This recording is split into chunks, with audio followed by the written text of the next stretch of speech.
Comment लिखो। हाँ, दिखा भैया? तो आइए शुरुआत करते हैं। थोड़ा-सा टेक्निकल इश्यू आ गया था, तो इस वजह से दिख नहीं रहे थे, अब क्लियर है। तो उम्मीद है कि सब कुछ बढ़िया होगा। आइए शुरुआत करते हैं। सर आज की क्लास का लग रहा है नज़र लग गया है ना? नज़र ना लग गया। कई बार नज़र उतारनी पड़ जाती है तो उतर गई नज़र। कल वाली क्लास की बायो की छठी क्लास नहीं दिख रही है बैच में, नहीं लग गई है। अपलोड हो गई कल की, है ना? तो हम लोग शुरुआत करते हैं। अभी तक मैंने कुछ दिखा पढ़ाया नहीं था इसलिए मुझे पता चल गया था कुछ तकनीकी समस्या जा रही है। बायोलॉजी का सेकंड पार्ट अभी अपलोड हो गया है शायद, अभी चेक करवाते हैं। नहीं हुआ होगा तो अपलोड हो जाएगा, है ना? आपने कल एक क्लास लाइव तो की थी, उसके बाद एक क्लास और थी, हालाँकि बहुत लंबी क्लास नहीं थी, वो 1 घंटे की क्लास थी। उसको एक बार देख करके पूरा कर लीजिएगा। खैर आइए शुरुआत करते हैं। आज का जो चैप्टर है वो है यांत्रिकी, यानी कि मैकेनिक्स। यहाँ पर हमें भौतिक विज्ञान की बहुत आधारभूत जानकारियाँ सीखनी होती हैं, बिल्कुल बेसिक सा, जैसे कि मान के चलो कि गुरुत्वाकर्षण और इससे जुड़ा हुआ कुछ कॉन्सेप्ट अगर एग्ज़ाम में आए, तो यहाँ से हम सीखेंगे। या मान के चलो कि न्यूटन के गति विषयक नियम, गति विषयक नियम हो गया। अथवा यहीं से हम बात करते हैं ऊर्जा, क्षमता या शक्ति और कार्य, यानी कि वर्क, पावर एंड एनर्जी जैसे चैप्टर यहीं देखते हैं, यानी कि यांत्रिकी में ही। इसके अलावा मेज़रमेंट यानी मापन नामक टॉपिक, है ना? उत्तोलक जैसे टॉपिक, घर्षण बल जैसे महत्वपूर्ण बिंदु, है ना? इन सभी के बारे में।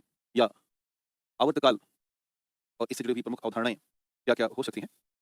इस तरह की जो बहुत बेसिक फिज़िक्स है, जो आपने क्लास 6 में, क्लास 8 में पढ़ी होगी एनसीईआरटी बेस्ड, तो हम उसी को 6 टू 12 की एनसीईआरटी का जो जिस्ट है, जो उससे जुड़ा हुआ बहुत कॉन्सेप्ट सरल भाषा में हो सकता है, उसे हम चिह्नित कर रहे हैं, है ना? तो आइए शुरुआत करते हैं यांत्रिकी के इस चैप्टर में। काफ़ी इंटरेस्टिंग है, काफ़ी मज़ा आने वाला है और सबसे खास बात कि यहाँ से सवाल बनने वाली हालात में होते हैं। तो पहला जो हम चैप्टर ले रहे हैं, वो ले रहे हैं गुरुत्वाकर्षण। तो आइए देखा जाए कि भाई ये गुरुत्वाकर्षण क्या है और ऐसी कौन-कौन सी बातें होती हैं। वो सिंपल सी बात है कि ब्रह्मांड में सभी वस्तुएँ के बीच एक आकर्षण बल मौजूद है। आई थिंक हमारे पास 1-2 बॉटल है, ये भी ब्रह्मांड में मौजूद वस्तु है, इनके बीच में भी आकर्षण बल होगा। या हमारे पास एक ग्लास है और एक पेन है, ये भी 2 वस्तु हैं, इनके बीच भी आकर्षण बल होगा। तो बस सिंपल सी बात है कि ब्रह्मांड में सभी भौतिक वस्तुओं के बीच एक आकर्षण बल उपस्थित होता है और एक इसी आकर्षण बल को हम गुरुत्वाकर्षण बल कहते हैं, है ना? जैसे एग्जांपल के तौर पर जो सभी खगोलीय पिंड है ना? उन खगोलीय पिंडों के बीच लगने वाला जो बल है, उनको हम गुरुत्वाकर्षण बल कहेंगे। पत्ती और फल जब पृथ्वी की तरफ गिर जाता है, तो ये भी गुरुत्वाकर्षण बल है, क्योंकि पत्ती हल्की है, जो भारी होगा, यानी कि जो पिंड अधिक मास वाला होगा, के पास बल भी ज़्यादा होगा। तो इसलिए पृथ्वी का मास अधिक है और पत्ती अथवा फल का मास कम है। अतः पत्ती और फल सीधे नीचे गिर जाएँगे। इसके अलावा नदी के जल का प्रवाह, नदी नीचे से ऊपर से नीचे की तरफ प्रवाहित हो रही है। गेंद को ऊपर फेंको तो गेंद नीचे आ जाती है। क्यों? क्योंकि गेंद का जो द्रव्यमान है, वो वही सीधी-सी बात है हल्का है और धरती का द्रव्यमान बहुत भारी है। चंद्रमा और सूर्य के गुरुत्वाकर्षण के कारण ही ज्वार और भाटा आता है। पृथ्वी पर आसानी से जो हम चल रहे हैं, इसका भी बड़ा कारण है गुरुत्वाकर्षण। पृथ्वी के चारों ओर का जो वायुमंडल है, ये वायुमंडल की प्रेज़ेंस भी पृथ्वी का गुरुत्वाकर्षण बल है। पृथ्वी अपने बल से वायुमंडल को खींच करके रखी हुई है। अगर चाँद पर जाएँगे तो उसका गुरुत्वाकर्षण बल बहुत कम है, इसलिए वो अपने आस-पास वायुमंडल को खींच करके रख नहीं पाया है। दूसरा, पृथ्वी पर जो वर्षा हो रही है, तो पानी की बूँदें टिप-टिप-टिप नीचे आएँगी और पानी की बूँदें नीचे आने इसका सीधा मतलब है कि पृथ्वी उनको बुला रही है। यानी इतने सारे ऐसे एग्ज़ाम्पल्स हैं, जो ये हमें महसूस करवा रहे हैं एग्ज़ैक्टली गुरुत्वाकर्षण होता क्या है, एग्ज़ैक्टली गुरुत्वाकर्षण किसे कहा जाता है। मेरी कॉपी खत्म होने वाली है, तो कॉपी भर लीजिए, है ना? ऐसे बहुत से टॉपिक हैं जिनको हम गुरुत्वाकर्षण के संदर्भ में जानते हैं। अब इसी को संदर्भ में रखते हुए एक बल आया, एक नियम आया और वो नियम न्यूटन ने दिया और उसे कहा गया universal law of the gravity, यानी कि न्यूटन का न्यूटन का गुरुत्वाकर्षण नियम। न्यूटन का गुरुत्वाकर्षण नियम। इन्होंने 2 बातें बताई और इन्हीं 2 बातों के आधार को ध्यान में रखते हुए न्यूमेरिकल पूछे जा सकते हैं। आपको याद होगा मैंने आपको कूलम्ब का नियम बताया था, याद है? इन्होंने ये कहा कि 2 पिंडों के बीच लगने वाला आकर्षण बल F आकर्षण बल F उनके द्रव्यमानों के गुणनफल के अनुक्रमानुपाती होता है। अनुक्रमानुपाती होता है। तो पहली बात ये कही गई, यानी कि इन्होंने कहा कि F प्रोपोर्शनल टू, मान लेते हैं कि इनका द्रव्यमान m2 है और पृथ्वी का द्रव्यमान m1 है, चाँद और पृथ्वी के संदर्भ में बताया गया। तो अब इस तरह से इस नियम में क्या कहा गया? F proportional to m1 into m2, यही तो कहा गया। दूसरा कहा गया है कि जो आकर्षण बल या ग्रेविटी के संदर्भ में कि 2 पिंडों के बीच लगने वाला आकर्षण बल लगने वाला आकर्षण बल वास्तव में वास्तव में उन पिंडों के बीच की दूरी r के वर्ग के व्युत्क्रमानुपाती होता है। उन पिंडों की अच्छा, इस क्लास में अपनापन महसूस होता है। नहीं, ऑफलाइन क्लास का अपना एक व्यवस्था है बेटा, वो भी ठीक है, कोई दिक्कत नहीं, हर किसी का अपना एक व्यवस्था है, बस पढ़ते रहो। अंतिम उद्देश्य क्या है? पढ़ाई करना और समझाना आपको। ठीक है? बायोलॉजी अच्छी समझ में आ रही है?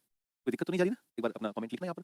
और हमने बहुत प्रयास किया है कि आपको कोई इश्यू ना जाए और हमने पूरे कंटेंट को एकदम व्यवस्थित तरीके से ढाला है, जिससे कि आप इसे समझ सकें, है ना? बस मेरी एक बात याद रखना या उसे मान लीजिएगा कि उसका एक नोट्स बना लेना, है ना भैया? क्योंकि अगर नोट्स नहीं बनाओगे, तो फिर वो चीज़ें आप समझ नहीं पाओगे या कल को भूल जाओगे कि अपना तो एक एसेट होना चाहिए ना, तो ये कर देना। और थोड़ा बहुत फनी क्लास होती है बायोलॉजी के कारण, के सामने बच्चे होते हैं ऑफलाइन के, तो हल्का-फुल्का fun, joke, X, Y, Z सब चलता रहता है ना? इस क्लास में क्या है कि इधर कोई है नहीं, तो मैं अभी इस निर्जीव वस्तु से क्या ही फन करूँगा? तो ऐसे ही काम चला लेते हैं। तो अच्छे से समझ में आ रहा है?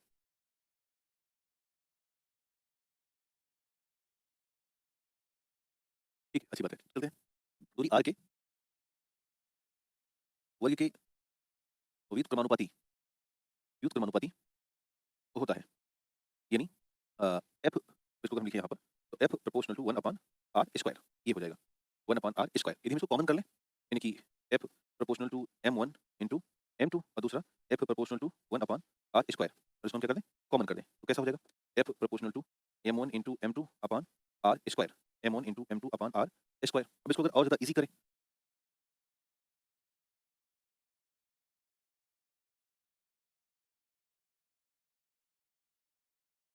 ठीक है इधर ध्यान दो। तो अगर हम इसको और ईज़ी करें तो क्या हो जाएगा f equal to g m1 into m2 upon r square. तो वास्तव में ये है सूत्र जो कि है न्यूटन का गुरुत्वाकर्षण नियम और यूनिवर्सल ग्रेविटेशनल लॉ। तो कई बार यहाँ से क्लास में खास करके जब आपके ईडीयू एग्जाम में होंगे तो कई बार इस तरह से न्यूमेरिकल पूछा जा सकता है। अब इसमें से f का वैल्यू निकालने के लिए आ सकता है m1 m2 और r स्क्वायर आपको यानी r की वैल्यू दी गई होगी। जैसे g का मान दुनिया को पता होता है इसको बोलते हैं सार्वत्रिक नियतांक के तौर पर। तो नीचे एक नोट में डाल देते हैं अपन लोग कि जहाँ पर g एक नियतांक है एक नियतांक है जिसे हम कहते हैं सार्वत्रिक नियतांक। क्या कहेंगे सार्वत्रिक नियतांक के रूप में जानते हैं। इसकी वैल्यू कई बार पूछी जा सकती है तो हो जाएगा 6.67 इंटू 10⁻11 और न्यूटन मीटर स्क्वायर प्रति किलोग्राम स्क्वायर। तो ये भी वैल्यूएशन ध्यान में रखना है। हालांकि आपके एग्जाम में इस तरह की वैल्यू पूछने का कोई औचित्य नहीं बनता है। आमतौर पर ये वैल्यू लिखी ही रहती है। इसको हमें हेनरी कैंडेविस नामक एक व्यक्ति थे जिन्होंने ये वैल्यू दी थी। तो ब्रैकेट में एक नाम लिख देना। यहाँ पर एक नाम था हेनरी कैंडेविस। इन्होंने इस वैल्यू के बारे में बताया था जिसको कहा गया गुरुत्वाकर्षण या सार्वत्रिक गुरुत्वाकर्षण नियतांक के तौर पर। तो अब इसे हमें ध्यान में रख करके चलना है। याद रखना कि कुछ ग्रेविटेशनल फोर्स या गुरुत्वाकर्षण बल के कुछ अपनी शर्तें होती हैं या कुछ इनके रूल रेगुलेशंस होते हैं। तो हम आपको कुछ इनके इंपॉर्टेंट पॉइंट बताते हैं। लिखिए हेडिंग गुरुत्वाकर्षण बल से जुड़े प्रमुख तथ्य। गुरुत्वाकर्षण बल से जुड़े प्रमुख तथ्य प्रमुख तथ्य। तो बिंदुवार इसे हमें अपनी कॉपी में वहीं पर नोट करते चलना है। पहला कि यह सदैव आकर्षण बल होगा। यह सदैव आकर्षण बल होगा यानी कि कभी भी अपनी आकर्षण प्रवृत्ति को नहीं खोएगा। ये हमें ध्यान रखना है। दोनों में कंफ्यूज हो गया हूँ क्या करूँ। दोनों को कंफ्यूजन मत पालो है ना ध्यान रखो। इसके अलावा ये मुख्य तौर पर एक्शन और रिएक्शन पेयर पर विकसित होता है। इसलिए न्यूटन के तृतीय नियम को फॉलो करता है। यह बल मुख्य तौर पर मुख्य रूप में क्रिया और प्रतिक्रिया क्रिया व प्रतिक्रिया युग्म पर आधारित होता है आधारित होता है। अतः न्यूटन के तृतीय नियम का पालन भी करता है। नियम का पालन भी करता है ही करता है। इसे ध्यान देना है ना। तीसरी बात क्योंकि एक अब जैसे भाई इसको समझना किसी पेड़ से अगर सेब गिर रहा है तो सेब इधर गिरा और पृथ्वी उसको अपनी तरफ खींच रही है। पृथ्वी खींचती सेब भी उधर भागने की कोशिश करता है। ध्यान देना यहाँ पर अगर पृथ्वी सेब को खींच रही है तो वहीं सेब भी पृथ्वी खींच रहा होता है। लेकिन कहानी यह है कि पृथ्वी जीत इसलिए जाती है कि पृथ्वी का मास बहुत ज्यादा है। पृथ्वी का मास बहुत ज्यादा है। ध्यान देना इस चीज को कि गुरुत्वाकर्षण बल क्रिया और प्रतिक्रिया को फॉलो कर रहा है। यानी कि मैंने ये बोतल नीचे गिराया ये बोतल आया तो पर सच्चाई ये है इस बोतल ने हमारे हाथ में धरती को भी खींचने का दुस्साहस किया होगा। बट इसके दुस्साहस की कहानी कैसी है ये सफल नहीं हो पाएगा। इसका मास बहुत कम है ना द्रव्यमान बहुत कम है। लेकिन ये सच्चाई है कि गुरुत्वाकर्षण बल क्रिया और प्रतिक्रिया को ध्यान में रख के ही काम करता है। तीसरी बात हमें ध्यान में रखनी है वो ये है कि यह एक संरक्षी बल है और ये किसी भी इसका जो कार्य है वो किसी रास्ते पर निर्भर नहीं होता है ना। तो लिख देना कि यह एक संरक्षी बल है अर्थात इसके द्वारा किया गया कार्य किया गया कार्य रास्ते पर यानी कि पाथ की बात हो रही है पाथ कैसा भी हो पर निर्भर नहीं करता है। रास्ते पर या पाथ पर निर्भर नहीं करता है। इसके बाद हमें ध्यान देना है कि the force develop between any two masses is called gravitational force. तो ध्यान देना है कि किन्हीं दो पिंडों के बीच विकसित विकसित आकर्षण बल ही गुरुत्वाकर्षण बल कहलाता है। गुरुत्वाकर्षण बल कहलाता है। जबकि जिस बल से पृथ्वी जिस बल से पृथ्वी किसी वस्तु को अपनी ओर आकर्षित कर रही हो जिस बल से पृथ्वी किसी वस्तु को अपनी ओर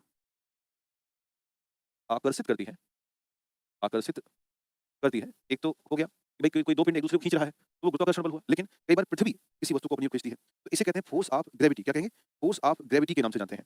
फोर्स ऑफ ग्रेविटी तो इसे कहेंगे गुरुत्व बल। क्या कहेंगे इसे कहा जाएगा फोर्स ऑफ ग्रेविटी अथवा इसे कहेंगे गुरुत्व बल या गुरुत्वीय बल। तो गुरुत्वाकर्षण ध्यान देना गुरुत्वाकर्षण मतलब between two body attraction. But गुरुत्वीय बल ये है कि हमने बॉटल फेंका बॉटल नीचे आ गया कोई वस्तु जब पृथ्वी की तरफ गिर रहा हो तो यह force of gravity, but in दोनों के बीच जो बल लग रहा है ब्रह्मांड में किन्हीं दो पिंडों के बीच लगने वाला जो आकर्षण बल है वो हो गया गुरुत्वाकर्षण बल। अर्थ के मामले में नहीं, अर्थ का अगर पृथ्वी किसी को खींच रही है ये हो गया फोर्स ऑफ ग्रेविटी। क्या कहलाएगा? फोर्स ऑफ ग्रेविटी के नाम से इसे जानेंगे। एक और बात ध्यान देना, दो माध्यमों दो पिंडों के बीच जो माध्यम है उसकी प्रकृति पर गुरुत्वाकर्षण बल निर्भर नहीं करता है ना। तो एक और पॉइंट ध्यान देते हैं, चौथा, कि किन्हीं किन्हीं दो पिंडों के बीच मौजूद माध्यम की प्रकृति पर माध्यम की प्रकृति पर गुरुत्वाकर्षण बल गुरुत्वाकर्षण बल लागू या गुरुत्वाकर्षण बल प्रभावित नहीं होता। यानी कि मीडियम इंडिपेंडेंट है ये, माध्यम से स्वतंत्र है। एक बात लिख सकते हैं कि गुरुत्वाकर्षण बल माध्यम से स्वतंत्र है, माध्यम से स्वतंत्र है। मीडियम इंडिपेंडेंट, मीडियम इंडिपेंडेंट है ये। कुछ ऐसे जो क्वालिटीज हैं, कुछ ऐसे गुण हैं जो गुरुत्वाकर्षण से हैं, उनको ध्यान में रखना है। और ये बात अब हम जब भी धरती के संदर्भ में बोलेंगे क्या बोलेंगे? बोलेंगे force of gravity, force of gravity. और जब दो पिंडों के संदर्भ में बोलेंगे तो क्या कहेंगे? ग्रेविटेशनल फोर्स, है ना। तो कई बार इंटरव्यू में, हालांकि आपके यहाँ तो शायद है नहीं, बट कई बार पूछते हैं कि gravitational force and force of gravity, G and F G, girlfriend friend girl नहीं, नहीं वो तो मार देंगे। Gravitational force and force of gravity दोनों में थोड़ा थोड़ा अंतर है, इसे ध्यान में रखना है। खैर आगे बढ़े तो अगला जो आपको समझना है वो है गुरुत्वीय त्वरण। क्या हो जाएगा वो? गुरुत्वीय त्वरण, उसे देखते हैं। नेक्स्ट है ग्रेविटेशनल एक्सेलरेशन, हिंदी भाषा में कहते हैं गुरुत्वीय त्वरण। अब एक शब्द है यहाँ पर एक्सेलरेशन या त्वरण, इसका मतलब है वेग परिवर्तन की दर, है ना। तो हम त्वरण कहते हैं। मान लो कि हम यहाँ पर थे 5 5 10 ऐसे बढ़ते चले गए, सपोज दैट कि ऐसे मान के चलना कि गुरुत्वीय त्वरण को आप पहले एक तरीके से त्वरण समझो, फिर आपको ग्रेविटेशनल एक्सेलरेशन के बारे में समझाते हैं। तो ऐसे थोड़ा सा देखा जाए, एक शब्द है त्वरण या एक्सेलरेशन। सपोज दैट कि रमेश ने अपनी जो बाइक है यहाँ से स्टार्ट कर ली, और अभी हाल फिलहाल रमेश की बाइक का जो स्पीड है वो है 5 किलोमीटर प्रति घंटा या 50 मीटर पर सेकंड है। थोड़ी देर बाद रमेश यहाँ पहुंचे, यानी कि रमेश की बाइक अभी हाल फिलहाल में यहाँ आ गई है, और अभी रमेश की जो बाइक की गति सीमा है वो 100 मीटर प्रति सेकंड आ गई है। कुछ ही देर बाद रमेश यहाँ से यहाँ आ गए। अब रमेश फर्राटा भर रहे हैं कि अब रमेश थोड़े से डिस्टर्ब हो चुके हैं, उनको लगता है कि मैं निकला हूँ गड्डी लेके, तो लेके निकला है। सर अभी लोग नहीं है क्लास में। अच्छा, तो अब देखो इधर बढ़ेंगे, तो मान लो यहाँ पर रमेश ने 1000 मीटर प्रति सेकंड की स्पीड हासिल कर ली। तो आप देख रहे हो बार-बार स्पीड क्या हो रही है? स्पीड समय के साथ क्या हो रहा है? इनकी वेग में परिवर्तन हो रहा है, दिशा भी है ना इसमें। कह सकते हैं समय के साथ वेग में वृद्धि हो रही है। और यही कहलाता है त्वरण। कि और त्वरण कैसा है? धनात्मक है, कि जो वेग परिवर्तन है वो बढ़ रहा है। तो वेग परिवर्तन की दर को हमने क्या कहा? त्वरण कहा। अब इसी को हम लागू करते हैं, ध्यान देना, एक शब्द है यहाँ पर मैं लिख देता हूँ, वो है, आगे चलिए पढ़ोगे भी आप, वो है वेग, वेलोसिटी कहते हैं। क्या कहते हैं? वेलोसिटी, वेग परिवर्तन की दर को त्वरण कहा जाता है। त्वरण कहा जाता है। वेग परिवर्तन की दर को हम क्या कहेंगे? एक्सेलरेशन या त्वरण के नाम से जानेंगे। एक्सेलरेशन या त्वरण के नाम से जानते हैं। तो अब यही बात हम आपको गुरुत्वीय त्वरण के संदर्भ में समझाते हैं, यानी कि ग्रेविटेशनल एक्सेलरेशन। गुरुत्वीय त्वरण के संदर्भ में यहाँ पर समझना। मान लेते हैं कि हम एक 10 मंजिला इमारत रखते हैं और उसके साथ बात करते हैं। Suppose that if we have a 10 story building and Ramesh यहाँ पर जा चुके हैं, ये 10th फ्लोर है और यहाँ पर रमेश खड़े हैं, है ना। इधर कोई हो सकता है उनकी पत्नी खड़ी हो। इन्होंने इत्तेफाक से मतलब कोई ऐसा इरादतन नहीं था, बट इस बार रमेश ने कहा कि लाओ मैं कूद के देखता हूँ। फिर बाद में पूछा उन्होंने धक्का किसने मारा, उनको नहीं पता था, आई डोंट नो, बट ऐसा हुआ। और जब हुआ तो रमेश जंप कर गए। रमेश अभी यहाँ पर है, फिर थोड़ी देर बाद यहाँ पर होंगे, फिर थोड़ी देर बाद यहाँ होंगे, और कुछ देर बाद रमेश होंगे ही नहीं। देखो, जब वो यहाँ रहे इस वाले पॉइंट पर, तो ऐसी स्थिति में मान के चलो 1000 मीटर प्रति सेकंड की गति रही होगी इनकी। रमेश जब यहाँ पहुंचा तो हो सकता है 1500 मीटर प्रति सेकंड की गति रही हो, मैंने इसको माना है, सपोज दैट। हो सकता है यहाँ पर क्या हुआ है, 2000 मीटर प्रति सेकंड हो। अर्थात हम देख रहे हैं कि अच्छा ऐसा हुआ क्यों, ये बढ़ा क्यों? बढ़ा इसलिए कि यहाँ पर है फोर्स ऑफ ग्रेविटी। क्यों? क्योंकि पृथ्वी गुरुत्वीय बल से आकर्षण कर रही है, गुरुत्वीय बल लगा रही है। जितना करीब आओगे उतना आकर्षण बढ़ेगा। तो आप देख रहे हो कि गुरुत्वीय बल के कारण अभी रमेश इतना तेजी से गिर रहे हैं कि रमेश के पतन को कहेंगे मुक्त पतन। इनका पतन हो चुका है, अभी स्वतंत्र है। और कैसा पतन हुआ रमेश का? मुक्त पतन। अंग्रेजी में बोलते हैं फ्री फॉल हो रहे हैं। कोई रोक ही नहीं रहा कि रमेश तुम ना जाओ, कोई मतलब नहीं है। उन्होंने कहा तुसी जाओ। खैर, तो गुरुत्वीय बल के कारण किसी मुक्त पतन प्राप्त वस्तु में प्राप्त वस्तु में प्रति सेकंड वेग में हो रहा परिवर्तन, वेग में हो रहा परिवर्तन ही गुरुत्वीय त्वरण कहलाता है। गुरुत्वीय त्वरण कहलाता है। उम्मीद है अब आप समझ गए होंगे कि गुरुत्वीय त्वरण के मामले क्या हैं। तो 2000 पर सेकंड ये हो रहा था। रीजन क्या था? सर लिखें कैसे? छोटा बड़ा लिखने तो आता ही होगा भाई, वैसे लिखो, है ना? आपकी मर्ज़ी है लिखो ना लिखो, हमारा काम पढ़ाना है, दोस्त दूसरा आपको सुझाव देना है। तो वैसे ही कर लो जैसे मैं तो लिख रहा हूँ। तो है क्या ना कि ऑनलाइन कक्षाएँ या पढ़ाई तो सच्चाई में यही होती है कि अध्यापक पढ़ाता जाए, सो बोलता जाए और आप लिखते चले चलो, ना लिख पाओ तो सुनते चले चलो। आशुतोष चौबे भैया मैं कैसे कहूँ कि आप कैसे लिखो? सुनो, सर वो तो मर गया क्या? ना, ना, ना, मर नहीं गया, ज़िंदा है। तो सर मतलब फ़िगर के साथ, हाँ, हाँ, फ़िगर बनाना पड़ेगा आपको, अगर समझ विकसित करनी है तो। ज़रा सोचो मैं फ़िगर हटा लूँ, ऐसे लिख देता तो कैसे समझ में आता आपको? ये तो सामने है ना। कैसे लिखें? मेरे जैसे ही लिखो, मैं लिख रहा हूँ। तो समझ में आया? वृत्तीय बल की वजह से वेग परिवर्तन हुआ। अब वेग परिवर्तन हुआ, तो ग्रेविटेशनल की डेफिनिशन लिखनी है। लिखा तो है, डेफिनिशन यहाँ पे है बेटा। वृत्तीय बल के कारण मुक्त पतन प्राप्त हुए ही वस्तु में प्रति सेकंड हो रहा वेग का परिवर्तन ही पृथ्वी त्वरण कहलाता है। मेरे प्रिय छात्र, उम्मीद करता हूँ अब आप दीपक कुमार भारती ने कान पर लाल कर देंगे, नेतागिरी मत करो, पढ़ाई लिखाई करो। नाटकी।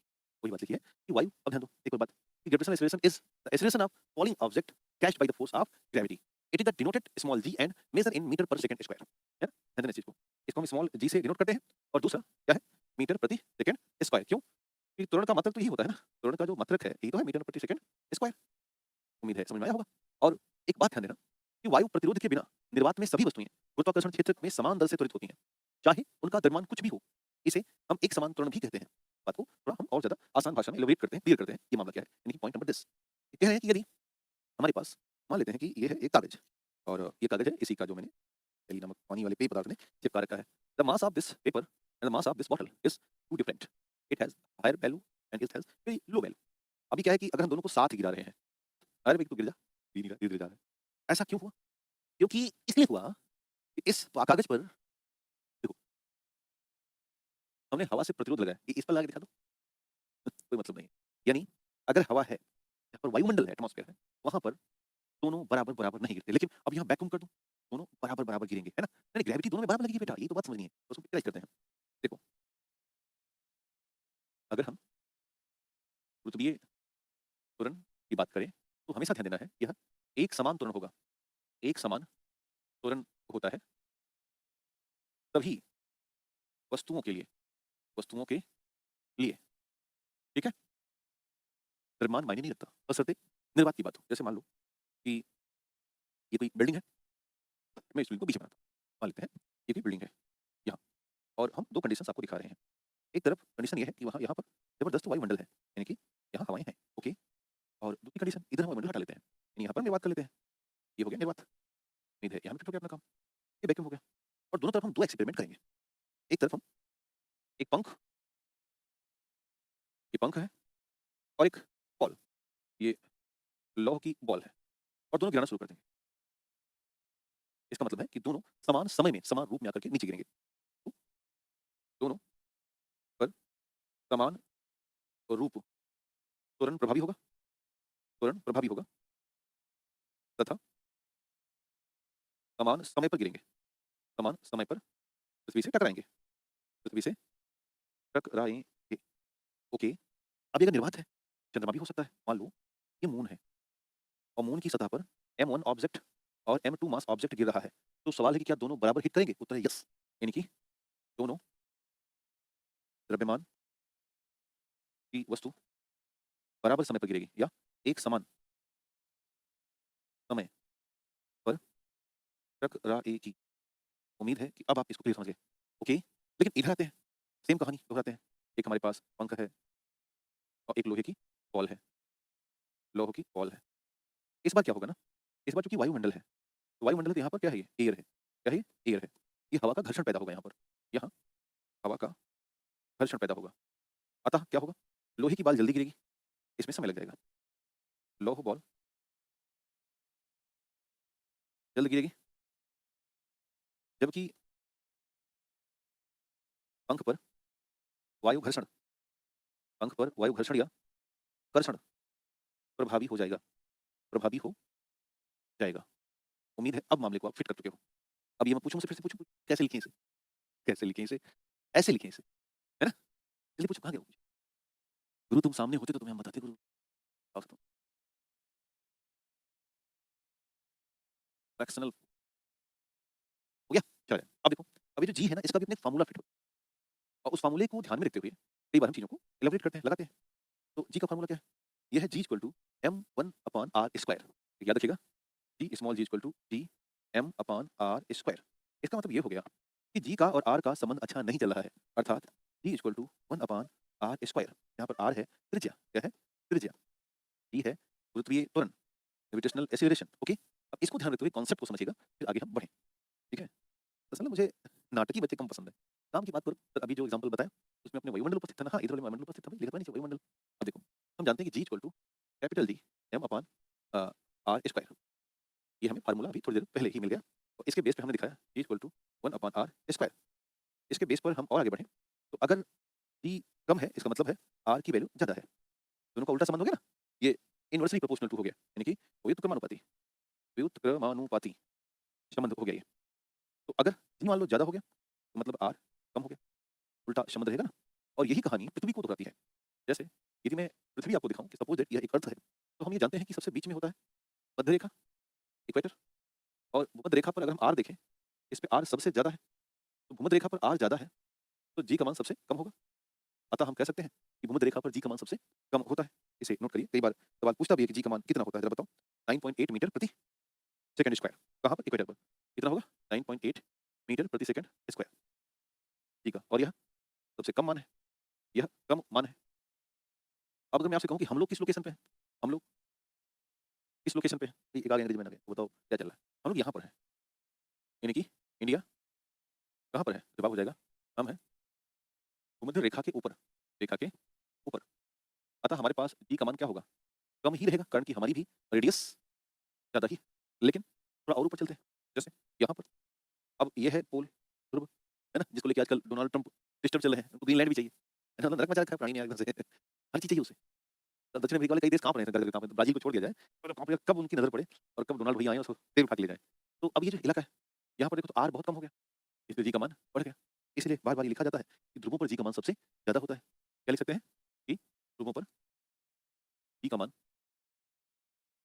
सर्वाधिक होगा, जी का मान सर्वाधिक होता है। ध्रुवों पर जी का मान सर्वाधिक होता है। तो एक बार नॉर्थ कोरिया से संपर्क किया जाए। हाँ, उनसे ना करेंगे। डिजिटल आदमी लपेट देगा, तो भाई दूसरे दिन एक्शन में आ जाएँगे वो। तो इतना समझ में आया? जी की संभावनाएँ और जी की व्यवस्थाएँ। उम्मीद करता हूँ कि आपको ये बातें बहुत क्लियर हुई होंगी। अब ध्यान दो कि अगर हम कोई वस्तु चाँद पर लेकर के चले जाएँ, तो ये बात ध्यान देना। देखो चाँद पर जो वायुमंडल है वो नेग्लिजिबल है नहीं। चाँद का मास बहुत कम है ना? तो ऐसी स्थिति के कारण चाँद पर देखो किसी भी वस्तु का जो भार होता है ना बेटा, वो ग्रेविटी के या गुरुत्वीय बल के ऊपर डिपेंड करता है ना? जैसे एक बात आप नोट कर लेना अपनी कॉपी में, पृथ्वी पर वस्तु का भार वास्तव में गुरुत्वीय त्वरण पर निर्भर करता है। जितना ज़्यादा जी होगा, उतना ही ज़्यादा भार होगा। ओके, तो अब पृथ्वी का जी ज़्यादा है, लेकिन चाँद का जी तो कम होगा। इसलिए an object weight on the moon is about 1/6 of its weight of the earth. Weight in the space is effectively zero. ये बात को ध्यान देना। While its weight in the space is effectively zero. Weightlessness होता है ना, weightlessness। ये ध्यान देना कि अगर मान लो वस्तु का भार 120 किलोग्राम है, कहाँ? पृथ्वी पर। तो अब ऐसा मान लेते हैं कि वस्तु का मास मान लेते हैं कि किसी वस्तु का मास है, वस्तु का द्रव्यमान मान लेते हैं और ये है 120 केजी। तो इसका भार कितना होगा पृथ्वी पर? तो भार हो जाएगा 120 गुणे 10, है ना? न्यूटन में निकालेंगे ना इसको, हो जाएगा 1200 न्यूटन। एग्ज़ैक्ट ये ध्यान देना है। अब इसी को अगर हम मून पर ले जाएँ, तो मून पर जी का मान बहुत कम है ना? कितना हो जाएगा? तो 1/4 कर दो। अब 120 किलोग्राम वस्तु को 6 से भाग दो, कितना हो जाएगा? तो हो जाएगा 6 दूनी 12, 30 केजी। अब 20 को 10 से गुणा कर दो, तो हो जाएगा 20 दहमा 200 न्यूटन। तो मून पर चला है कितना? 200 न्यूटन। तो कहने का मतलब है कि 6 से भाग देना है। 6 दूनिया 12, 6 दूनिया 12 हो जाएगा ना? कि 6 1 जा 2 जा ऐसे पढ़ते हैं। लेकिन अगर कोई वस्तु मान लो स्पेस में है, तो स्पेस में चूँकि कोई स्पेस में उसको कोई बेस नहीं मिला है, कोई आधार नहीं मिल रहा है ना? तो ऐसी स्थिति में वो मासलेसनेस या वेटलेसनेस की बात करेगा। यानी कि अंतरिक्ष में वस्तु भारहीनता का अनुभव करती है। तो भी नोट कर लेना है। अंतरिक्ष में माइक्रोग्रेविटी माइक्रोग्रेविटी के कारण वस्तु लगभग भारहीनता का अनुभव करती है। लगभग भारहीनता का अनुभव करती है ना? इसको एग्ज़ाम में फिट कर लीजिएगा। खैर, अब इसके बाद का अगला जो चैप्टर है, उसकी बात हम कल करेंगे। इसका नाम है एस्केप वेलोसिटी या पलायन वेग। तो हेडिंग डाल देते हैं, एस्केप वेलोसिटी या पलायन वेग। तो कल इसकी चर्चा होगी और फिर हम लोग आगे विस्तार करेंगे। तो धन्यवाद और नमस्ते। Thank you. 9 पॉइंट हाँ, 9.8 है ना, तो उसको मैंने 10 कर दिया था। जैसे क्या होता है कि 9.8 से गुणा करना अच्छा नहीं लगता, तो 9.8 को 10 कर दो। जी का मान तो गुणा करना होगा ना, द्रव्यमान में जी से गुणा करते हैं तो वो भार निकल आता है, क्योंकि अभी मैंने बताया ना कि भार का रीज़न क्या है? पृथ्वी त्वरण है, इसलिए 10 से गुणा हुआ बेटा वो। 10 से क्यों गुणा किए? देखो मैं समझा रहा हूँ। हमने 10 से इसलिए गुणा किया ना बेटा कि अभी जस्ट यहाँ पर लिखा गया कि भार वास्तव में गुरुत्वीय त्वरण पर निर्भर करता है। द्रव्यमान कहीं बदलता नहीं है। जैसे 120 केजी का द्रव्यमान है, तो अब इसका द्रव्यमान का भार कैसे निकलेगा? स्मॉल जी से गुणा करना पड़ेगा। 9.8 होता है मान। अब ये गुणा करने के अच्छा नहीं होता तो इसको क्या कर लेते हैं? 0.2 बढ़ा के 10 कर लेते हैं। तो अब इसलिए 120 केजी आपका द्रव्यमान था, 10 से इसका प्रभाव पड़ा, तो टोटल 1200 न्यूटन का वेट आया। इसलिए हमने 10 से गुणा किया है ना? खैर, तो हाँ, बिल्कुल पूछा करो। जहाँ भी आपसे कोई दिक्कत आए, जहाँ भी आपको लगे यार ये बात हम नहीं समझ पा रहे हैं, नहीं बायोलॉजी क्लास आज नहीं है, आज, कल, परसों 3 दिन नहीं रहेगी और फिर उसके बाद क्रमशः चलती रहेगी। ढेर सारा प्यार और मेहनत करिए। Thank you. हो गया? हेलो नमस्कार, मैं सुमित शुक्ला हूँ, आप देखना शुरू कर चुके हैं विज्ञान और तकनीकी सीरीज़ का कार्यक्रम। दोस्तों उम्मीद है कि आप सब अच्छे होंगे और एईडीयू की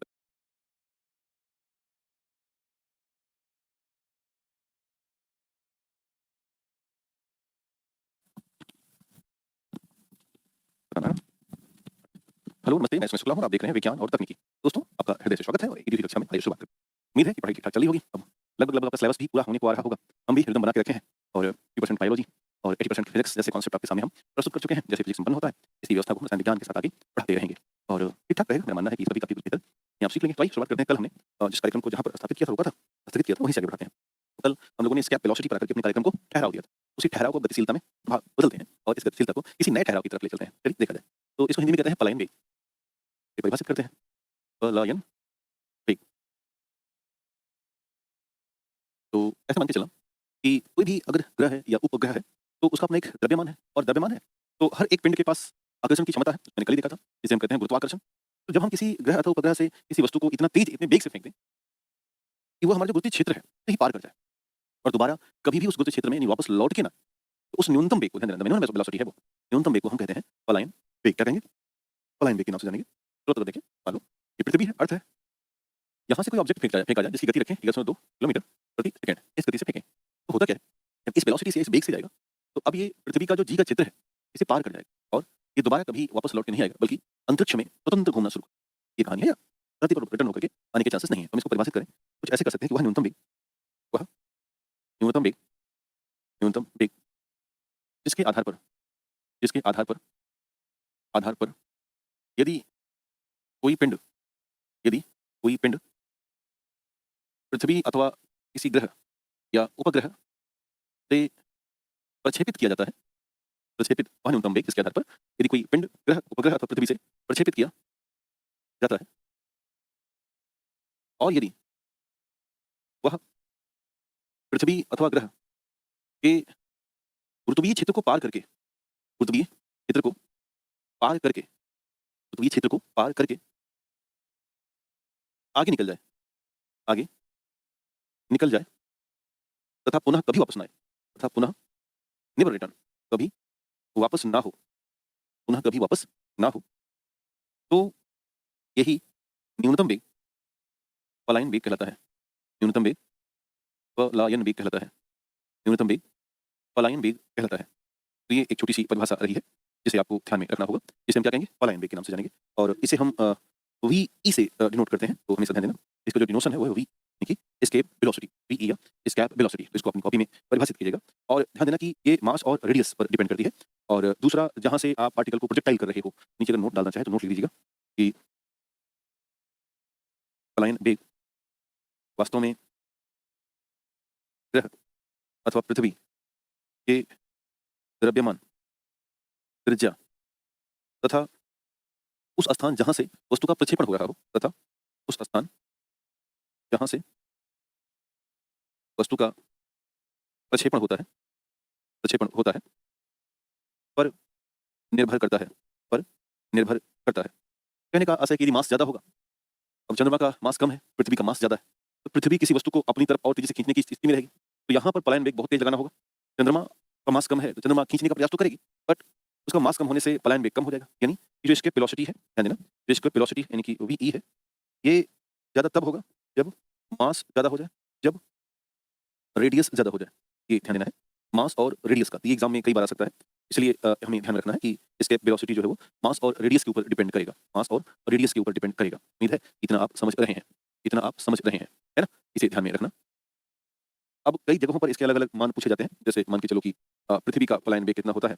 11.2 किलोमीटर पर सेकंड। मंगल का पूछ सकता है, तो मंगल का होता है 5.00 किलोमीटर प्रति सेकंड। शुक्र का पूछ सकता है, तो 10.00 किलोमीटर प्रति सेकंड। मून यानी चंद्रमा का पूछ सकता है तो 2.5 किलोमीटर प्रति सेकंड। ऐसे अलग-अलग जगहों की एस्केप वेलोसिटियाँ आपसे पूछी जा सकती हैं। मे बी इस तरह के सवाल आएँ, इन्हें आप चिन्हित कर लीजिएगा। खैर आगे बढ़ते हैं। एक फ़ॉर्मूला याद रखिएगा, पलायन वेग और ऑर्बिटल वेग के बीच का है कि ये है वीई है पलायन वेग, और जो ये वी है, ये है कक्षीय या ऑर्बिटल वेग। ध्यान देना, ऑर्बिटल वेग वह वेग है, नीचे नोट में चाहे तो आप लिख सकते हैं कि ऑर्बिटल वेग वह वेग है जिससे पृथ्वी से कोई उपग्रह ऑर्बिट में प्रक्षेपित किया जाता है। ऑर्बिटल वेग वह वेग है जिससे कोई पिंड या कोई उपग्रह पृथ्वी से प्रक्षेपित किया जाता है। खास करके हम बात कर रहे हैं कृत्रिम उपग्रह के संदर्भ में। तो लिखिएगा, ऑर्बिटल वेग वह वेग है जिससे कोई पिंड कोई पिंड या उपग्रह पृथ्वी से प्रक्षेपित किया जाता है। पृथ्वी से प्रक्षेपित किया जाता है। अब हम आपको एक नए टॉपिक की तरफ ले चल रहे हैं। इसका नाम है न्यूटन्स लॉ ऑफ मोशन और साथ में है इनर्शिया। दोनों को समझते हैं और उसको जानने की कोशिश करते हैं। हिंदी में हेडिंग डाल देना कि जड़त्व और न्यूटन की गति संबंधी नियम। न्यूटन के गति विषयक नियम। जड़त्व तथा न्यूटन के गति विषयक नियम। जड़त्व तथा न्यूटन के गति विषयक नियम, इस पर हम चर्चा करते हैं। उपग्रह कितने ऊपर जाता है? उपग्रह बेटा ना, जैसे अब उसी हिसाब से अपन मान लगा लेना। हमारी जो लोअर ऑर्बिट है वो 400 किलोमीटर से शुरू हो जाती है और 200 से शुरू हो जाती है, 2000 तक जाती है। उसके बाद मिडिल ऑर्बिट जो है वो 2000 से 20000 जाती है। थोड़ा सा ऐसे ध्यान में रख लेना। मैं बैक होकर के बता भी दे रहा हूँ कि जो अर्थ ऑर्बिट है,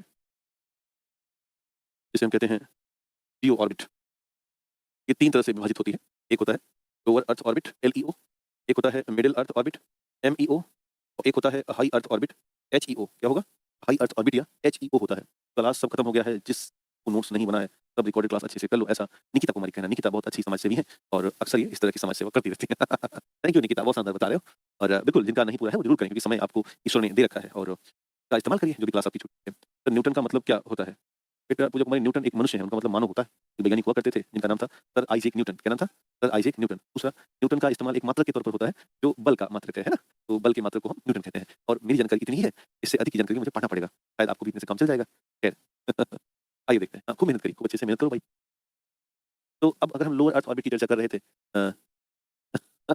ठीक है। तो लोअर अर्थ ऑर्बिट बेटा ना पृथ्वी से ऊपर 200 किलोमीटर से लेकर के 2000 किलोमीटर इतने की रेंज में होता है। यानी कि ऐसे मान के चलना कि धरती से हम कितना ऊपर जाएँ, 200 किलोमीटर जाएँ और कितना जाते, जाते, जाते जाएँ, 2000 किलोमीटर तक जाएँ, है ना? तो ये एक लोअर ऑर्बिट है और यहाँ पर हम सुदूर संवेदी उपग्रह भेजते हैं। सुदूर संवेदी उपग्रह भेजते हैं, यानी कि रिमोट सेंसिंग सैटेलाइट भेजते हैं। रिमोट सेंसिंग सैटेलाइट, और यहीं पर जो उनका एलन मस्क का स्टारलिंक वाला है ना, स्टारलिंक सैटेलाइट है एलन मस्क की, भारत में भी तो आ ही रही है ना अब, ये भी यहीं पर भेजते हैं। यहीं पर इंटरनेशनल स्पेस स्टेशन है और यहीं पर हम अपना भारतीय स्पेस स्टेशन भेजेंगे। दूसरा, और वो है मिडल अर्थ ऑर्बिट। ये 2000 से लेकर के लगभग 20,000 किलोमीटर की रेंज में होता है। 2000 से लेकर लगभग 20,000 किलोमीटर की रेंज में होता है और यहाँ पर हम भेजते हैं सैटेलाइट जिसका नाम है नेविगेशन सैटेलाइट। नेविगेशन सैटेलाइट, तो इसे हम भेजते हैं। इसका काम है जीपीएस सुविधाएँ देना, जिससे हम अपने घरों में या अपने रास्ते का पता लगाते हैं। दूसरा एक और है हाई अर्थ ऑर्बिट। ये होता है 36,000 किलोमीटर पर, 36,000 किलोमीटर पर हाई अर्थ ऑर्बिट है। इसमें हम भेजते हैं कम्युनिकेशन सैटेलाइट और इसे भेजते हैं वेदर सैटेलाइट, यानी कि जो संचार उपग्रह और मौसम उपग्रह होते हैं, इसे भेजा जाता है। खैर अब लौटते हैं मेन मुद्दे पर। तो इसको भी बीच में आप नोट डाउन कर लेना, मे बी घूमते-घामते सवाल कभी आ जाए तो आ जाए। तो अब हम चर्चा करने वाले हैं जड़त्व यानी इनर्शिया पर और दूसरा न्यूटन के गति विषयक नियमों पर, है ना? तो जड़त्व या इनर्शिया बड़ा ही रोचक और बहुत ही आवश्यक कॉन्सेप्ट है, जिसको अगर हम समझें तो हमारे लिए बड़ा ही बेहतर होगा। दरअसल कोई वस्तु जिस स्थिति में रहती है उसी स्थिति में रहने के हालात में भी वो चाहती है। जब तक कि उसके ऊपर कोई बाह्य बल आरोपित ना हो, तो इसे हम आमतौर पर जड़त्व या इनर्शिया कहते हैं कि any body in motion then in it want to stay in motion, any body in static condition then it want to in static condition either, या जब तक कि उस पर कोई बाइबल ना लगे। तो इसको हम सामान्य तौर पर परिभाषित करते हैं, यानी कि ऑब्जेक्ट का अपनी एक्चुअल पोजीशन से बदलने का जो विरोध है वही तरीके से जड़त्व है। तो इसको थोड़ा-सा सिंपल भाषा में लिख लेते हैं कि किसी पिंड का अपनी मूल अवस्था में होने वाले परिवर्तन के विरोध की प्रवृत्ति की जड़त्व कहलाती है। जड़त्व कहलाती है। एक तो ये स्टार्टिंग है, अर्थात यदि कोई व्यक्ति, वस्तु या पिंड गतिमान है तो वह इसी स्थिति में रहना चाहता है, अथवा स्थिर वस्तु अपनी स्थिर अवस्था में जब तक कि उन पर कोई बाह्य बल आरोपित ना हो, आरोपित ना हो तथा बाह्य बल का विरोध भी होता है। विरोध भी होता है ना? विरोध भी होता है। इस बात को आपको समझना है। बाह्य बल का विरोध भी होगा, जिससे कि वो कहेगा नहीं, नहीं, नहीं मुझे मत रोको, मुझे जाने दो, मुझे जाना है, नहीं तुम्हें रुकना है, नहीं मुझे जाने दो, नहीं रुको। ऐसा करते-करते जो पावरफुल होगा वो जीत जाएगा, है ना? भाई अभी मोबाइल फ़ोन है, देखो तुम्हें जाना है कि नहीं मुझे बैठना है, तुम्हें जाना ही है, तो चला गया कि हम पावरफुल थे। लेकिन अब मैं बोर्ड का खिसका हूँ, बोर्ड तो अपनी अवस्था में है, तो प्रयास करूँगा तो भी मैं सफल नहीं होगा, कि उसका द्रव्यमान ज़्यादा है। यानी कहने का मतलब है कि जड़त्व का और द्रव्यमान का अपना एक संबंध होता है। लिखा जाए कॉपी में, देखिएगा जड़त्व तथा द्रव्यमान, जड़त्व व द्रव्यमान। तो जितना अधिक द्रव्यमान होगा, उतना अधिक जड़त्व होगा। ये आप लिख सकते हैं। अधिक द्रव्यमान होने पर जड़त्व भी अधिक हो जाता है।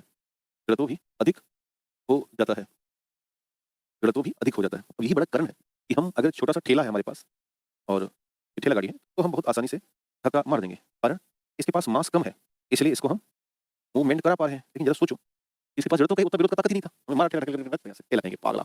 लेकिन अब ध्यान दो, यदि मैं यही कहूँ भैया रमेश भाई क्या है बताओ? इनका एक ना रेलगाड़ी का इंजन फँस गया है और ना इसको आपको धक्का मारना है। यस चलो बस एक एथिल अल्कोहल मेथिल अल्कोहल पिला दो, चलूँगा। तो ऐसी स्थिति में बड़ा ही मुश्किल होगा। क्यों? क्योंकि इसका मास ज़्यादा है, इसका मास अधिक है। अतः इसके पास क्या होगा? जड़त्व अधिक होगा, जड़त्व भी अधिक होगा। अतः आप एक मजबूत या बड़ी ठेला गाड़ी खेलने में सक्षम नहीं हो सकते। संगीता को भी बुला लेंगे ना, तब भी वो ऐसा नहीं कर पाएँगे, है ना? इसको हम एक तरीके से जो मोमेंट ऑफ इनर्शिया है, किलोग्राम मीटर स्क्वायर में नोट करते हैं, तो इसका मात्रा लिख देना। Moment of inertia, moment of inertia, kilogram metre square, मात्रा कई बार आ सकता है, तो ध्यान रखिएगा। अब इसी को बेस बना करके हम न्यूटन के प्रथम नियम को समझेंगे। न्यूटन का जो प्रथम नियम है वास्तव में जड़त्व के बारे में समझाता है, तो अगला हेडिंग अपनी हो जाएगी न्यूटन का गति विषयक प्रथम नियम। न्यूटन का गति विषयक प्रथम नियम, न्यूटन का गति विषयक प्रथम नियम। ध्यान देना, जो प्रारंभिक प्रतिपादन है इस नियम का वो दिया है गैलीलियो ने। क्या दिया है? गैलीलियो ने। दूसरा, इसकी जो अधिक व्याख्या है, अधिक व्याख्या है, इसको दिया है न्यूटन भैया ने। इनकी पुस्तक थी प्रिंसिपिया।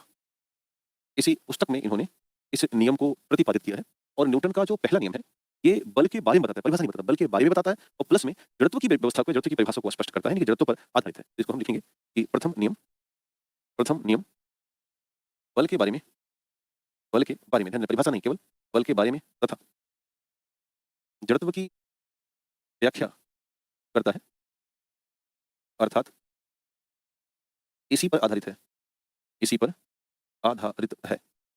ये न्यूटन का प्रथम नियम कहता है कि हर किसी को अपने व्यक्तिगत जीवन में 3 तरह के जड़त्व यानी इनर्शिया दिखाई देती हैं। कौन-कौन से? अगर हम 3 तरह के जड़त्व देखें, एक तो होता है जड़त्व, वो है विराम का जड़त्व। कौन-सा? विराम का जड़त्व है। विराम का जड़त्व है। यानी कि कोई वस्तु गतिमान है या विराम है, तो ऐसी स्थिति में वो जड़त्व महसूस करेगी, है ना? और इसे हम कहेंगे इनर्शिया ऑफ द रेस्ट। एक और हमारे पास जड़त्व है जिसे हम कहेंगे गति का जड़त्व और एक है हमारे पास जिसे हम दिशा का जड़त्व कहते हैं।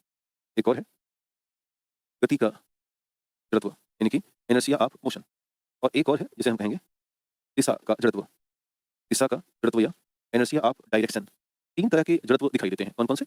Inertia of rest, inertia of motion, है ना? ध्यान देना, ये है रेस्ट का, ये है मोशन का और ये है डायरेक्शन का, है ना? तो 3 इनर्शिया आपको ध्यान में रखना है, विराम और गति का जड़त्व। जैसे अगर मैं उदाहरण कहूँ, उसे ध्यान देते हैं। उदाहरण क्या हो सकता है? जैसे विराम के जड़त्व में आप जैसे मान लो कि जब हम कंबल पीटते हैं, कंबल पीटते समय फूल नीचे गिर जाती है, फूल नीचे गिर जाती है। तो वास्तव में है क्या ना कि कंबल तो गतिशील हो गया, लेकिन धूल समझ ही ना पाई, गतिशील कैसा कुछ हुआ क्या? और जब तक वो समझती, इतना ज़्यादा अच्छा धूल से और कंबल से संबंध तो था नहीं। अब ऐसी स्थिति में वो छोड़ के गई कि अब हम चले आपसे। दूसरा, जब हम बालों से रूसी निकालते हैं, बालों से रूसी डैंड्रफ क्या बोलते हैं? डैंड्रफ निकालते हैं। तो मान लो बाल ऐसे-ऐसे किए, तो बाल तो हमने भाई गति ला दी, लेकिन रूसी बेचारी बैठी थी, डैंड्रफ बैठा हुआ था। तो अब डैंड्रफ बैठा हुआ था तो नीचे गिर गया करके। तो ये क्या है? दिशा, ये है विराम का जड़त्व, विराम कर रहा था, हमने मारा नीचे गिर गया। इसके अलावा जब हम डाल हिलाते हैं ना, हिलाकर फल को नीचे गिराना, फल को नीचे गिराते हैं। बेचारा फल विराम में था, हमने डाल को क्या कर दिया? गतिशील कर दिया और जब डाल को हमने गतिशील कर दिया, तो ऐसी स्थिति में मुश्किल आई और वो आकर के नीचे गिर गया। इतने सारे हैं, इसको ध्यान में रखना है। इसके अलावा आपने देखा होगा, एक व्यक्ति बस पर बैठा है, बस अचानक चली, पीछे गिर गया, है ना? बैक साइड एक और लिख सकते हो। बस के अचानक चलने से, बस के अचानक चलने से सवार का पीछे गिरना, सवार का पीछे गिरना। तो ये हो गया एक तरीके से विराम के जड़त्व। अब हम कुछ देखते हैं कि जो गतिमान है, उसमें अगर हमने जड़त्व लगा दिया, तो वो एग्ज़ाम्पल्स क्या होगा? जैसे मान लो कि बस या ट्रेन अचानक स्टॉप हो जाती है, तो हम आगे की तरफ गिर, इसलिए कहते हैं कि भाई वो लगाओ, सीट बेल्ट बाँधो। तो इसका भी एग्ज़ाम्पल्स लिख सकते हैं। पहला मोशन वाले का कि गतिशील कार अथवा बस कार अथवा बस के अचानक रुकने से आगे की ओर गिरना आगे की ओर गिरना, है ना? इसलिए हम क्या लगा रहे हैं? सीट बेल्ट लगाते हैं कि भाई सीट बेल्ट लगा रखो, नहीं तो चीजें दिक्कत में आएगी। इसके अलावा जब आप कभी कार से कूदते हो तो आप आगे की तरफ फॉरवर्ड डायरेक्शन में कूदा जाए, नहीं तो हम गिर सकते हैं। एक और ध्यान रखना कि गतिशील ट्रेन से कूदते समय गतिशील ट्रेन से कूदते समय आगे की ओर आगे की ओर कूदना चाहिए, आगे की ओर कूदना चाहिए। कुछ ऐसा है जो दिशा का जड़त्व है, जैसे कुछ मोड़ पर बस के मुड़ने की उल्टी दिशा में बस के मुड़ने की विपरीत दिशा में विपरीत दिशा में यात्री का मुड़ना यात्री का मुड़ना। इसके अलावा भी दिशा का जड़त्व है, जैसे जब हम कभी चाकू की धार रखाते हैं ना, चाकू की धार बनाते समय पत्थर से निकलने वाली चिंगारी पत्थर से निकलने वाली वाली चिंगारी का ऊपर की तरफ भागना, ऊपर की ओर उठना, क्योंकि पत्थर तो गोल गोल घूम रहा है पर चिंगारी सीधा जा रही है। जैसे जो प्रेशर होता है जिसपे रगड़ा जाता है पत्थर, वो राउंड में घूम रहा है ऐसे, लेकिन चिंगारी है वो ऊपर की तरफ जा रही है। ऐसा आपने देखा भी होगा, साइकिल पे वो बांधे रहते हैं या एक पूरा सेटअप लेके चलते हैं। तो वास्तव में वो इसलिए हुआ क्योंकि वो डायरेक्शन का इनर्शिया है या दिशा का जड़त्व है।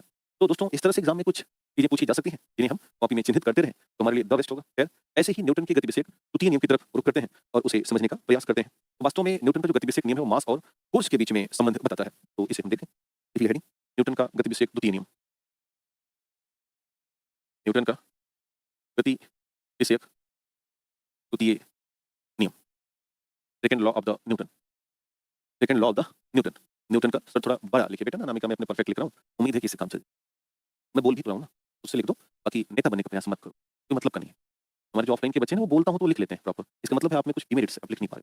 ये तो बहुत कॉमन सी बात है ना कि मैं लिख दिया हूँ तो बहुत अच्छा अध्यापक हूँ। ये लिखना हमारा कोई काम हमारा काम नहीं है ना बेटा। हमने इसको इसलिए छोटे छोटे अक्षर में लिख दिया जिससे कि यहीं पर वो समाहित हो जाए। दूसरा, ऐसा ही नोट्स आप भी बना लो, बकवास लिखने से कोई मतलब नहीं है, बड़ा बड़ा फर्जी का होता है वो। ये ध्यान रखो। बाकी अब आपकी डिमेरिट्स है उसमें मुझे ब्लेम मत करो, सॉरी। तो खैर, न्यूटन का बहुत आसान है ना लिखना कि सर जी बड़ा लिखो, सर जी आवाज नहीं आ रही है, सर जी समझ नहीं आया, बहुत आसान है। तो उससे हमको फर्क नहीं पड़ रहा कि मैं वाकई में अच्छा पढ़ा रहा हूँ, उसमें कोई दो राय नहीं। ये मैं जानता हूँ। तुम लिखो, लिखिए हेडिंग न्यूटन का गति विषयक द्वितीय नियम। तो लिखिए हेडिंग अब कि न्यूटन ने द्वितीय नियम में, जैसे हमारे ऑफलाइन के जो बच्चे ना ऐसे लिखते हैं, जैसे मैं बोल रहा हूँ कि न्यूटन ने द्वितीय नियम में द्रव्यमान और बल के बीच संबंधों को स्थापित किया है। कि किसके बीच? तो यहाँ पर लिख सकते हैं कि न्यूटन ने द्वितीय नियम में द्रव्यमान यम तथा बल एफ के बीच संबंधों को स्थापित किया है, तथा द्रव्यमान यम और बल एफ के बीच संबंधों को स्थापित किया है। संबंधों को स्थापित किया है। संबंधों को स्थापित किया है। अर्थात किसी वस्तु पर लगाया गया बल, किसी वस्तु पर लगाया गया बल द्रव्यमान और त्वरण के गुणनफल के, किसी वस्तु पर लगाया गया बल, ऐसे लिखिएगा, किसी वस्तु पर लगा हुआ बल द्रव्यमान हुआ त्वरण के गुणनफल, द्रव्यमान व त्वरण के गुणनफल के बराबर होता है, बराबर होता है ना? जैसे F equal to m into a m a. तो ये वास्तव में इन्होंने यही बताया, F equal to m into a. इन्होंने कहा the rate of change of momentum is directly proportional to the net unchangeable force, यानी कि संवेग परिवर्तन की दर बल के अनुक्रमानुपाती होती है। देखिए, चेंज ऑफ मोमेंटम है या चेंज ऑफ संवेग परिवर्तन की दर है, उसकी बात करें कि यह proportional to change in momentum upon time. उन्होंने यही कहा है, इसको देना। इन्होंने कहा कि किसी वस्तु अथवा पिंड में संवेग परिवर्तन की दर उस पर आरोपित आरोपित अपरिवर्तनीय अपरिवर्तनीय बल F के अनुक्रमानुपाती होता है, के अनुक्रमानुपाती होता है, अनुक्रमानुपाती होता है। इन्होंने कहा है F प्रोपोर्शनल टू संवेग में परिवर्तन, संवेग में परिवर्तन, संवेग में परिवर्तन और बटे समय कर दोगे ना तो दर माना जाता है। जब भी रेट निकालना होगा ना भाई, तो हमेशा समय से भाग देंगे। अब मान लेते हैं कि संवेग में परिवर्तन हो सकता है पहले v रहा हो फिर u हो गया हो, जैसे F, अब उसको मैं यहाँ ले आ रहा हूँ, F proportional to mv minus mu upon t, F proportional to mv minus u upon t। अब जो ये मिला आपको v minus u upon t, इसका मतलब होता है a, यानी कि एक मतलब है त्वरण, त्वरण में ये सूत्र होता है, याद रखिएगा। तो हो गया F प्रोपोर्शनल टू ma, ये तो हुआ F प्रोपोर्शनल टू ma, और इसको अगर हम प्रोपोर्शनलिटी हटाएं तो हो जाएगा F इक्वल टू KMA, जहाँ पर K एक कांस्टेंट है जिसका वैल्यू 1 कर दें तो F बराबर हो जाएगा ma। क्या हो गया? F बराबर हो गया ma। तो इस तरह से ये जो शुरुआती आया कि लगा हुआ बल द्रव्यमान और त्वरण के गुणनफल के बराबर होता है, वो निकला कहाँ से? वो निकला यहाँ से, किसी वस्तु पर या पिंड पर संवेग परिवर्तन की दर उस पर आरोपित अपरिवर्तनीय बल के अनुपाती होती है। तो बल आपने संवेग परिवर्तन और समय के साथ फिट कर दिया। संवेग परिवर्तन m v minus m upon t हो गया और हमने m को a से कनेक्ट कर लिया। तो इस तरह से हमें m f proportional to ma आ गया, जिसको हमने k में कांस्टेंट किया और इस तरह से f इक्वल टू ma हमें प्राप्त हुआ। जो सेकंड लॉ है वो यही है कि जो rate of change of momentum है, संवेग परिवर्तन की दर है, वो बल के अनुक्रमानुपाती है। लेकिन एक और बात कही गई, इन्होंने कहा कि the rate of change of momentum is inversely proportional to the time. तो दूसरा नियम, इसमें दूसरा पॉइंट बताया गया। तो दूसरे पॉइंट की तरफ बढ़ते हैं, सेकंड में ही, कि संवेग परिवर्तन की दर वास्तव में समय के व्युत्क्रमानुपाती होता है होती है। यानी कहने का मतलब है कि अगर आप समय बढ़ा देंगे तो संवेग परिवर्तन की दर घटेगी, है ना? यानी कि टाइम अगर बढ़ा दिया जाए तो संवेग परिवर्तन दर है ये स्लो होगी। और यही बड़ी बात है कि जब कभी क्षेत्ररक्षक कैच ले रहा होता है तो टाइम बढ़ाता है, जिससे मोमेंटम कम हो और प्रभाव कम हो सके। ठीक है ना? ये ध्यान देना। तो इसका दो एग्जांपल है। एक एग्जांपल है कि जो कैच लेने वाला खिलाड़ी है या कैच लेते समय हाथों को पीछे खींचता जाता है, पीछे खींचा जाता है, जिससे हाथों को पीछे खींचा जाता है, जिससे क्या होगा? जिससे संवेग में या संवेग परिवर्तन की दर में कमी आती है। परिवर्तन की दर में कमी आ गई और चोट कम लगती है, चोट कम लगती है और कैच लेना भी काफी ग्रिपिंग हो जाता है, मजबूती हो जाती है।